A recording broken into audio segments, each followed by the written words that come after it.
Iran நாட்டை America அச்சுறுத்தி போர் கப்பல்களை நிலைநிறுத்தியுள்ள நிலையில் ஈரான் சீனாவிடம் இருந்து ஒரு முக்கிய ஏவுகணையை வாங்க திட்டமிட்டுள்ளது. ஒருவேளை அமெரிக்கா ஈரானை தாக்கினால் இந்த ஏவுகணை கேம் சேஞ்சராக அமையும் என தெரிகிறது.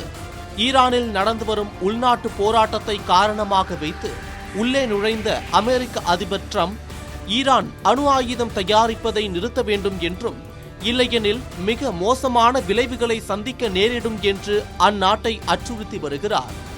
அதனைத் தொடர்ந்து ஈரான் கடற்பரப்பில் USS ஆப்ரஹாம் லிங்கன் மற்றும் USS ஜெரால்ட் ஆர் ஃபோர்ட் விமானம் தாங்கி போர் கப்பலை அமெரிக்கா நிலைநிறுத்தி அச்சுறுத்தி வருகிறது. இதனால் ஈரான் மீது அமெரிக்கா எப்போது வேண்டுமானாலும் தாக்குதல் நடத்தலாம் என்ற சூழல் உருவாகியுள்ளது.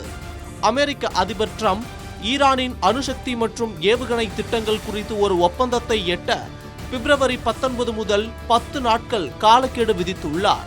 இல்லையெனில் கடுமையான ராணுவ நடவடிக்கை எடுக்கப்படும் என எச்சரித்துள்ளார்.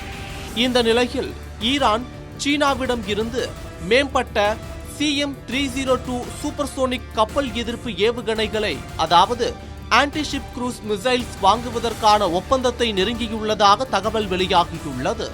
இந்த ஏவுகணைகள் சுமார் 290 கிலோமீட்டர் தூரம் வரை சென்று தாக்கும் வல்லமை கொண்டவை. இவை மிக வேகமாக சென்று எதிரி கப்பல்களின் பாதுகாப்பு அமைப்புகளை தகர்க்கும் திறன் கொண்டவையாகும். இது அப்பிராந்தியத்தில் ஒரு மிகப்பெரிய மாற்றத்தை ஏற்படுத்தும் கேம் சேஞ்சராக அமையும் என தெரிகிறது. 2025ஆம் ஆண்டு இஸ்ரேலுடனான போரில் பலவீனம் அடைந்த தனது ஆயுத இருப்பை பலப்படுத்த ஈரான் இந்த முயற்சியில் ஈடுபடுவதாக சொல்லப்பட்டாலும் அமெரிக்காவின் அச்சுறுத்தல் காரணமாக தனது ராணுவ பலத்தை அதிகரிக்கவே இதுபோன்ற செயல்களில் ஈரான் ஈடுபட்டு வருகிறது என்பது குறிப்பிடத்தக்கது.